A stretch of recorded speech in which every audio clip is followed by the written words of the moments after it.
donde se conmemora el aniversario del Comando General de las Fuerzas Militares. Este comando fue creado por el presidente Laureano Gómez y fue creado para unificar la acción de las fuerzas, para mejorar la coordinación de todas las instituciones con la fuerza pública y sobre todo para superar momentos de muchísima dificultad donde se hacía notorio el interés de algunos de politizar las fuerzas militares y de otros de instrumentalizar discursos que exacerbaran odios en nuestro país. La conformación del Comando General fue vital para profesionalizar aún más a las fuerzas militares y para unir su acción en una multiplicidad de tareas estratégicas.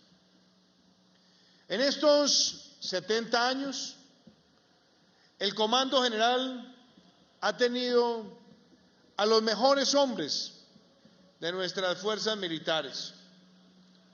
Ha tenido un conjunto de estrategas y planificadores que han participado en la creación, conducción y ejecución de estrategias que han sido vitales para garantizar el triunfo de la institucionalidad sobre cualquier forma de criminalidad. Este Comando General es el mismo que ha trabajado con denuedo enfrentando al terrorismo y al narcotráfico, enfrentando al crimen transnacional, pero también participando de manera ejemplar en tareas vigorosas de carácter humanitario y que nos han permitido atender calamidades naturales que han golpeado a distintos lugares de nuestro país. El Comando General hoy puede decir con claridad que todas las operaciones más exitosas contra cualquier forma de delito han tenido en su planificación y ejecución el aporte, la conducción y la unificación operacional con todas las fuerzas. Es muy importante destacar esto hoy, porque las fuerzas militares y de policía de Colombia son atípicas frente a otros países de América Latina y del mundo. Estas han sido fuerzas que han tenido que conducirse enfrentando una multiplicidad de amenazas. Ha tenido que enfrentar la crudeza del narcotráfico, ha tenido que enfrentar las más viles organizaciones de terrorismo, ha tenido que proteger infraestructura estratégica, ha tenido que proteger la biodiversidad y el patrimonio natural, ha tenido que proteger unas zonas de frontera complejas y porosas, y ha tenido también que asumir históricamente en muchos lugares del territorio ser la primera y más fuerte presencia del Estado. Decía el escritor G.K. Chesterton que para corromper a un individuo basta con enseñarle a llamar derechos a sus anhelos personales y abusos a los derechos de los demás. Traigo a colación esta frase porque da tristeza muchas veces cuando vemos las pretensiones de algunos de difamar, de demonizar y de satanizar el papel histórico que han cumplido en nuestro país las fuerzas militares y de policía. Las fuerzas militares y de policía de Colombia han sido republicanas, han sido respetuosas del Estado social de derecho y han obrado siempre con la Constitución y la ley en la mano. Por eso nuestro país ha rechazado históricamente las dictaduras. Por eso nuestro país ha tenido transiciones democráticas, respetuosas, y que nos pueden dar a nosotros la tranquilidad y la resiedumbre de tener una de las democracias más sólidas y más antiguas del hemisferio. Las fuerzas militares y de policía de Colombia no pueden ser equiparadas a quienes han pretendido pisotear la Constitución y la ley y han apelado a las más crueles prácticas de crímenes de guerra, atentando contra la vida, honra, bienes, derechos y libertades de los ciudadanos. Las fuerzas militares y de policía de Colombia han tenido la claridad de mantener una disciplina férrea, de progresar continuamente y de desarrollar en el principio propio del honor de su causa la cero tolerancia con cualquier conducta de uno de sus miembros que desdiga o que deshonra el poder del uniforme. Estas son las mismas fuerzas que encarnan el principio del monopolio de las armas en cabeza del Estado. Un principio que defendemos los colombianos porque justamente lo que se busca con ese monopolio es que quien la sustenta solamente lo pueda hacer al servicio de la Constitución y de la ley. Por eso es muy importante que en el transcurso de nuestra historia mantengamos siempre en alto el recuerdo de su heroísmo y de su entrega, que valoremos el alcance de todas sus obras y gestiones, porque además se trata de unas fuerzas que han tenido que cumplir el deber, aún teniendo que enfrentar situaciones atípicas como una pandemia, sin claudicar en ninguna de sus responsabilidades. Recibo, General Navarro, con honor y orgullo el reporte sobre la Operación San Roque, la operación humanitaria más grande en la historia de Colombia, porque enfrentar el COVID-19 ha ameritado que tengamos un despliegue logístico territorial excepcional.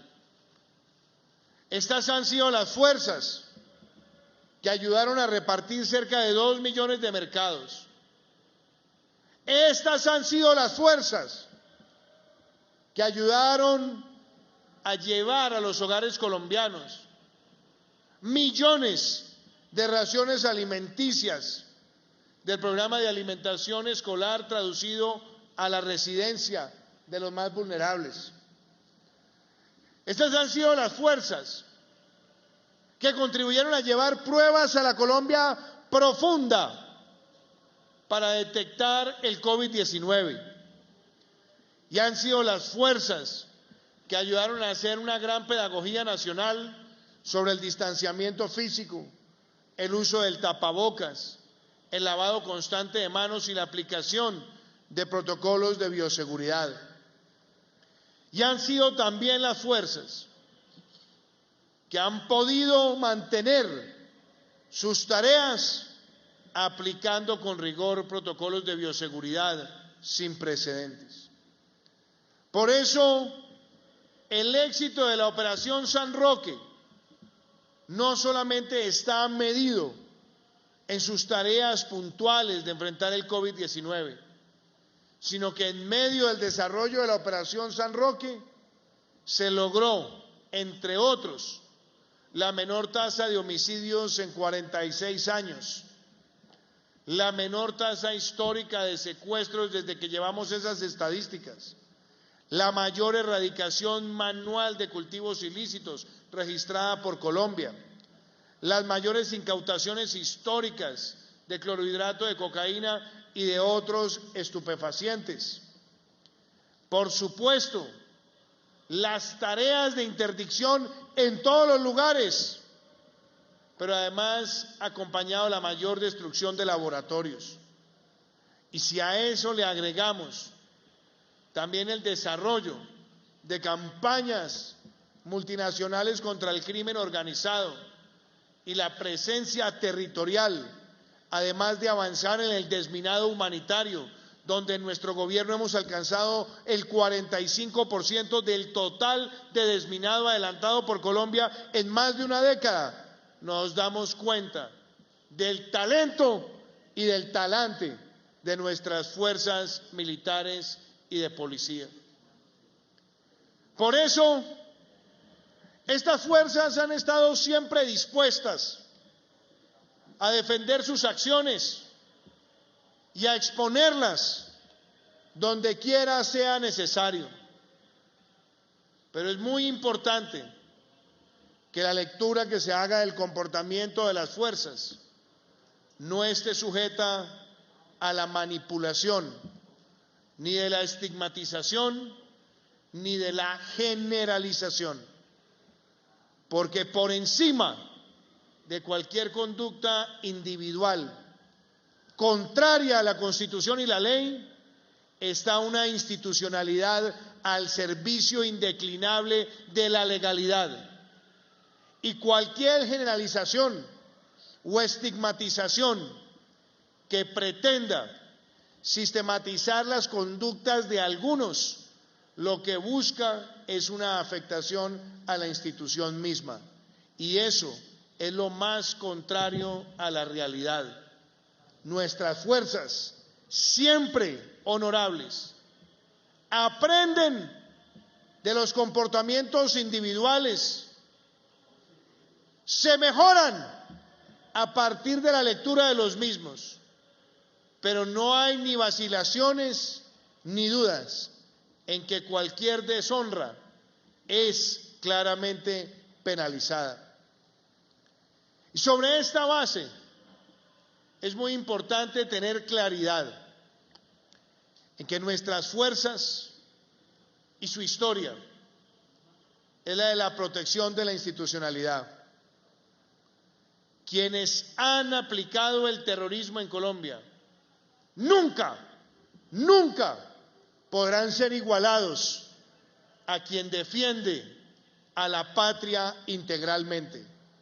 A ellos les corresponde también ser absolutamente gallardos, que si pretenden hablar de paz, tienen que someterse a los principios de verdad, justicia, reparación y no repetición.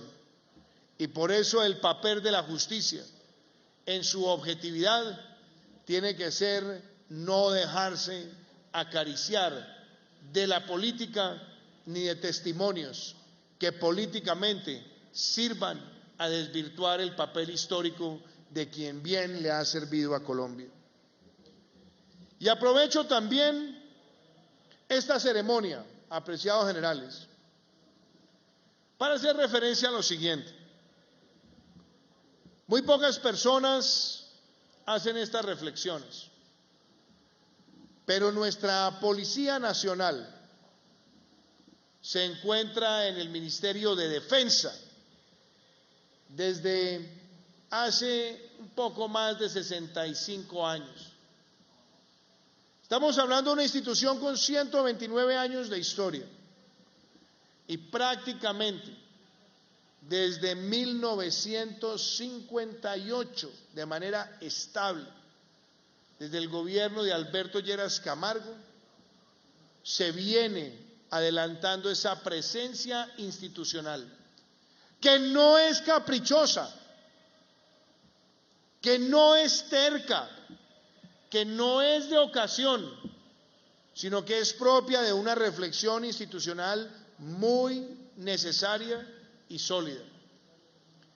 Porque durante muchos años nuestra Policía Nacional, cuando estuvo alojada en el Ministerio de Gobierno, tuvo que verse sometida a preocupantes presiones de carácter político en medio de las confrontaciones partidistas que tanto dolor le causaron a Colombia. Presiones para que quienes asumieran mando fueran el reflejo de una representación política partidista.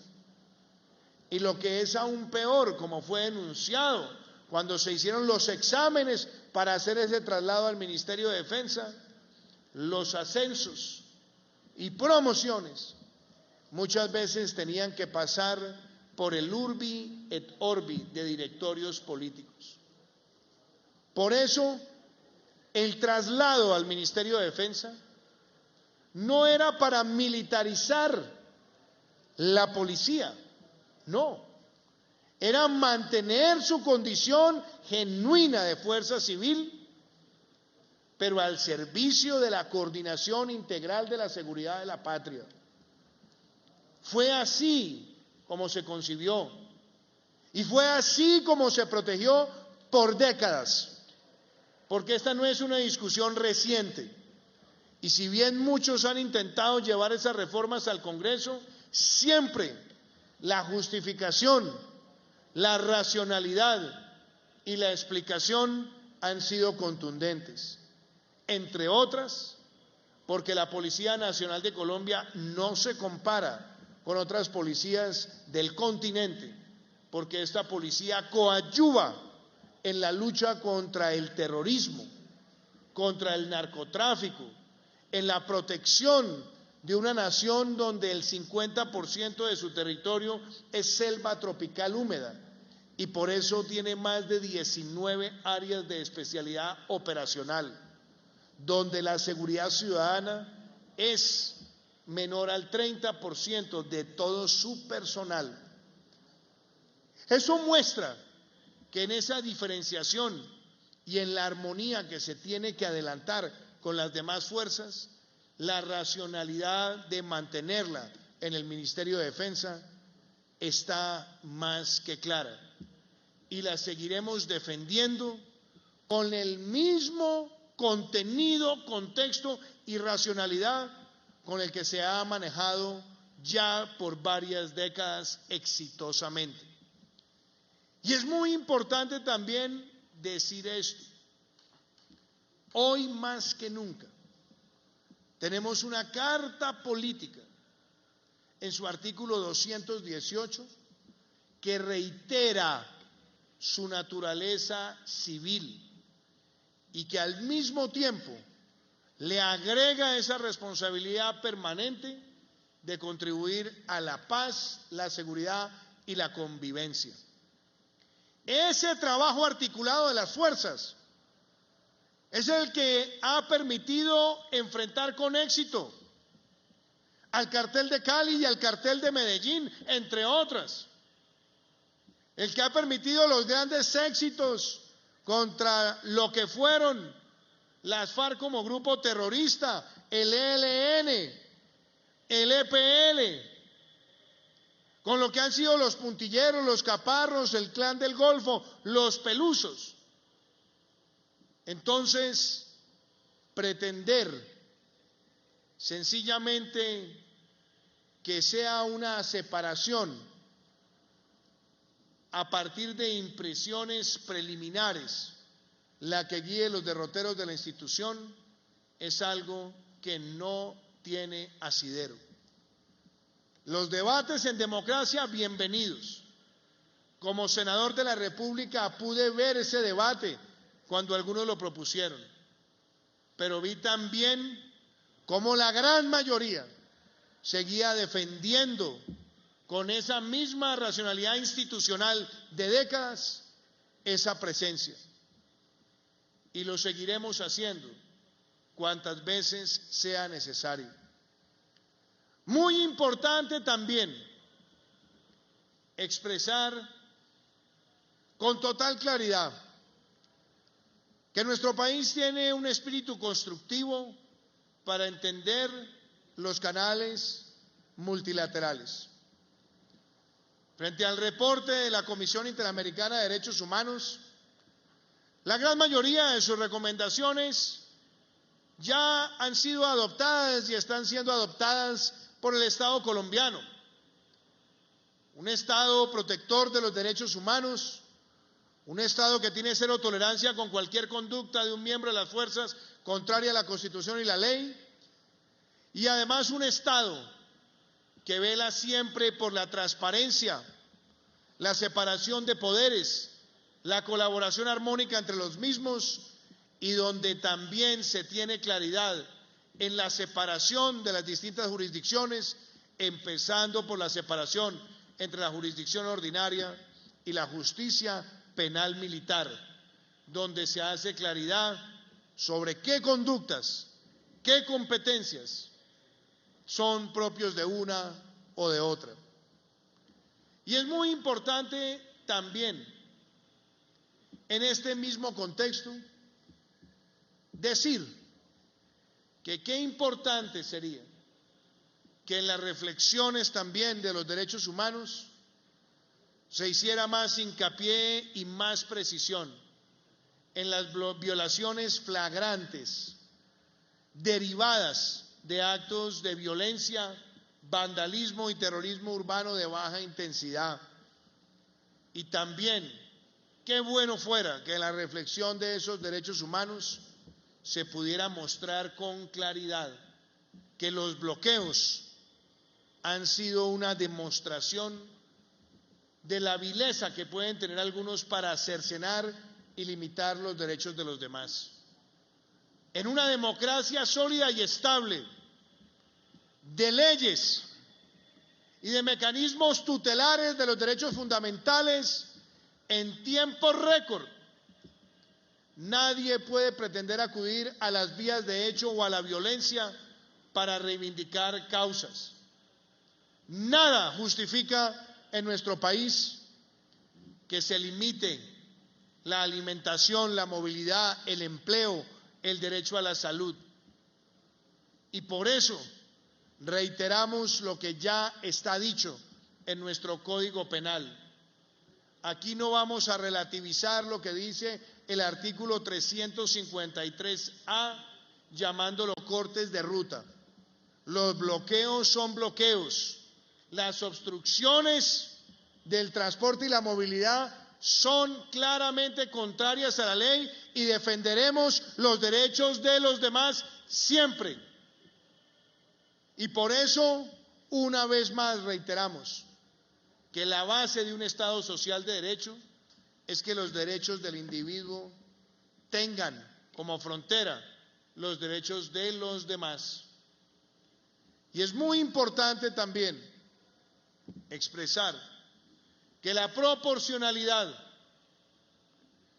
que la progresividad en el uso de la fuerza ya está definido también en nuestro ordenamiento jurídico. Que las expresiones pacíficas nunca requieren ningún tipo de acción, ni de disuasión ni de represión. Y mucho menos se puede decir que a una actitud pacífica existen respuestas violentas de parte del Estado.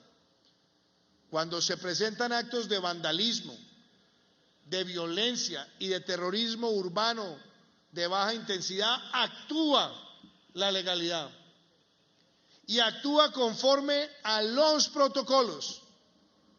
Pero aún así, y buscando el progreso permanente, hemos asumido la reforma que anunciamos semanas atrás en nuestra Policía Nacional y también en el Ministerio de Defensa, para que la transparencia siga siendo nuestra guía, nuestro norte, nuestro faro y nuestra brújula de acción, porque nuestro Estado social de derecho puede tener la tranquilidad que aquí existe una fuerza pública que no tiene nada que esconder y que siempre estará abierta a cualquier escrutinio, donde prevalece el honor por encima de cualquier otro criterio, y un honor que lo da ese apego a la brújula política que es nuestra Constitución. Con esto, y recordando lo que ha sido el trasegar de los años en este Comando General, reiteramos nuestra gratitud a todas las fuerzas, nuestra admiración a todas las fuerzas, y viendo los resultados de la Operación San Roque, General Navarro, podemos decir una vez más que estas son las fuerzas que se han ganado el corazón y la conciencia del pueblo colombiano. Muchísimas gracias.